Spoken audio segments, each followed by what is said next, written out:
हरिओम। जय श्री कृष्ण। ओम गणेश। ओम नमः शिवाय। और वीडियो शुरू करो उससे पहले सभी को महाशिवरात्रि महान रात्रि की मेरी ओर से बहुत बहुत शुभकामनाएं। और जैसे आप देख पा रहे हैं, मैं अपने साथ भगवान भोलेनाथ को, या ये कह सकते हैं कि भोलेनाथ मुझे अपने साथ यहाँ पर लेकर बैठे हैं या मैं उनको लेकर बैठा हूँ। लेकिन मुख्य आज के विषय की अगर मैं बात करूँ तो आज मैं सिर्फ 5 से 7 मिनट का उत्तम एक ऐसा शिव जी को प्रसन्न करने वाला विधान बताऊंगा जो आप शिवरात्रि में सपरिवार या किसी भी दिन जब भी आपको इच्छा हो कि चलो भगवान शिव के लिए यह विधान करना है तो आप कभी भी कर सकते हैं। लेकिन स्पेशल महाशिवरात्रि और हर महीने जो शिवरात्रि आती है उस समय उस दिन अगर किया जाए तो यह शास्त्रों में लिखा हुआ है, इसका प्रमाण है। तो आज मैं जो आपको बताने वाला हूं वो है साक्षात शिव तर्पणम, अर्थात अक्षत और जल दोनों मिश्रित करके भगवान शिव का जो तर्पण किया जाता है जिससे भगवान बहुत प्रसन्न होते हैं। हमारे शास्त्रों में इसका वर्णन अद्भुत किया हुआ है, तो वो आज मैं आपको बताऊंगा।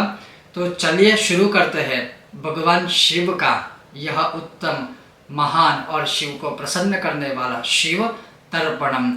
और यह शिव तर्पण हम शुरू करें उससे पहले बता दूं कि इस तर्पण में ना बहुत ज़्यादा कोई सामग्री की आवश्यकता है, कुछ भी चीज़ की कोई आवश्यकता नहीं है। केवल थोड़ा सा जल, थोड़े से चावल, थोड़े से अक्षत मतलब, और उस जल में अक्षत डालकर और उसी से आचमनी के द्वारा या फिर आप चाहो तो अपने हाथों से भी शिव तर्पण कर सकते हैं।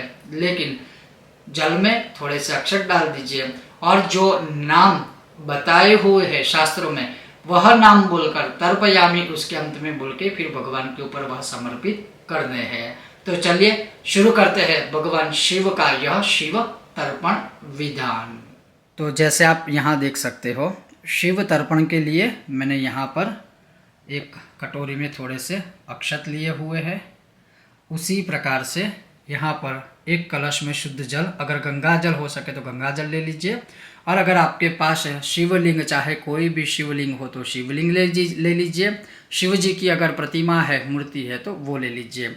अब आपको क्या करना है, ये जो अक्षत लिए हैं, ये जो अक्षत है वो इसमें कलश में मिश्रित करना है। लेकिन याद रखिए उससे पहले जब भी यह आप तर्पण आरंभ करते हैं उससे पहले आपको क्या करना है, आचमन कर लेना है। आचमन मतलब जो हम डेली रूटीन पूजा में करते हैं कि शिवाय नमः आदि मंत्रों से। और उसके पश्चात ये जो अक्षत है ये मैं जैसे इसमें पूर्ण डाल देता हूँ, या थोड़े डालोगे तो भी चलेगा, पूर्ण डालोगे तो भी चलेगा। तो इस प्रकार से इस कलश के जल के अंदर अक्षत डाल के उसको अच्छी तरह से ऐसे मिश्रित कर दीजिए।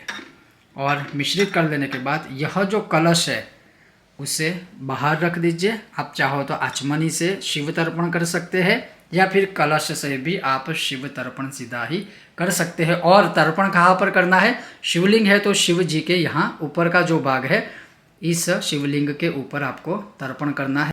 अब इस तरह से जैसे देखिए आप देख सकते हैं, मैंने यह अक्षत के साथ अक्षत सहित यह जल रेडी कर दिया है। तो आप चाहो तो इस प्रकार से आचमनी से भी भगवान शिव के ऊपर ऐसे तर्पण कर सकते हैं। और मान लीजिए आचमनी से नहीं भी करना है तो आप सीधा ही इस प्रकार से जैसे हम अभिषेक करते हैं उसी प्रकार से कलश से भी तर्पण कर सकते हैं। लेकिन अगर कलश से कंटिन्यूस करेंगे तो एक प्रकार से वो अभिषेक ही हो जाएगा, इसलिए मैं सजेस्ट करूँगा कि आप इस प्रकार से आचमन और कलश लेकर आचमनी से ही आप तर्पण कीजिएगा। तो अब शुरू करते हैं वह। और तर्पण करते समय जैसे बोलना है तो सबसे पहले बोलना है ओम भवम देवम तर्पयामि, इस प्रकार से आप अर्पित कर दीजिए।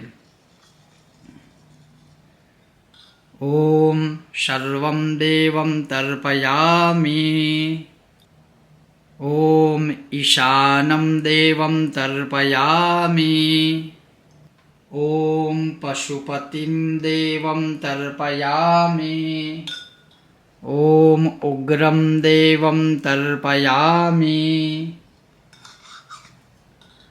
ओम रुद्रं देवं तर्पयामि, ओम भीमं देवं तर्पयामि,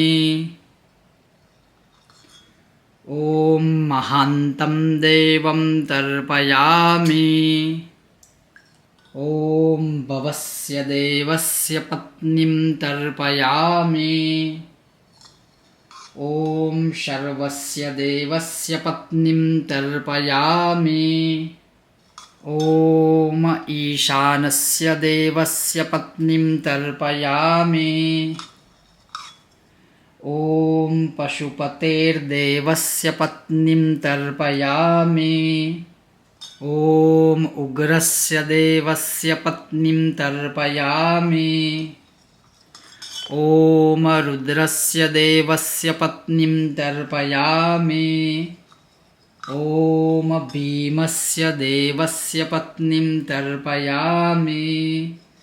ॐ महतो देवस्य पत्नीं तर्पयामि।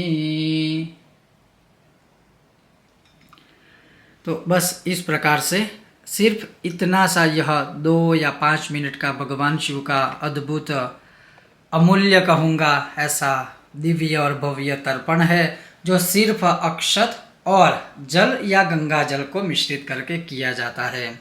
तो केवल शिवरात्रि में या शिव की रात्रि, महान रात्रि, शिवरात्रि की रात्रि काल में या तो दिवस काल में, मतलब शिवरात्रि में सुबह से लेकर रात्रि काल में किसी भी समय इस प्रकार से इन नामों से भगवान शिव का तर्पण करना चाहिए। भगवान की पूर्ण कृपा प्राप्त होगी। अब इसके पश्चात यह प्रश्न होगा कि यह तर्पण कर लेने के बाद ये जो अक्षत है, ये सारी चीज़ें हैं, मतलब अक्षत और जल का क्या करें। तो इसे पवित्र जगह पर हमें विसर्जित कर देना है। और पुनः कहूँगा कि ये जो सारी चीज़ें हैं, तो ये कर लेने के बाद शुद्ध जल से शिवजी को या शिवलिंग को अच्छी तरह से आप स्नान कराएं। स्नान कराने के बाद जैसे यहाँ पर भस्म या चंदन का त्रिपुंड करें या टीका लगाए, कुमकुम आदि कोई भी आपके पास जो भी हो, आप अपनी तरह से सुंदर श्रृंगार भगवान शिव जी को करके जहाँ से लिए थे, मतलब मंदिर में से लिए थे, तो मंदिर में ही उनके स्थान पर उन्हें वापस बिठा दीजिए। तो इस प्रकार से यह शिव तर्पण शिवरात्रि में किसी भी समय या रात्रि काल में हम कर सकते हैं। तो इस तरह से आपने देखा कितना अद्भुत भगवान शिव की कृपा देने वाला, शिव जी को प्रसन्न करने वाला, शिव जी को प्रिय यह जो तर्पण था वो मैंने आपको इस विषय में बताया। इस विषय में आपको मैंने सुनाया, प्रैक्टिकली बताया और दिखाया भी। आप चाहो तो अपने परिवार सहित केवल यह 5 मिनट का भगवान शिव को प्रसन्न करने वाला तर्पण आदि कर सकते हो।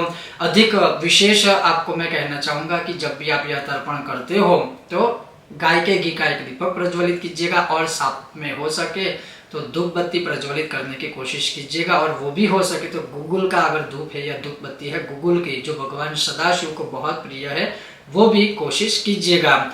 ये था एक संक्षिप्त विषय। आपको यह विषय वीडियो कैसा लगा अवश्य मुझे बताइएगा। और मैं ये भी कहूँगा कि अगर शिवरात्रि में यह तर्पण आप स्वयं भी अपने घर करते हो तो इसकी फोटो या वीडियो आप हमें व्हाट्सएप पर शेयर कर सकते हो। आप सभी का बहुत बहुत धन्यवाद। जय श्री कृष्ण, ओम गणेश, जय महादेव और महाशिवरात्रि की आप सभी को एक बार फिर से मेरी ओर से बहुत बहुत शुभकामनाएं।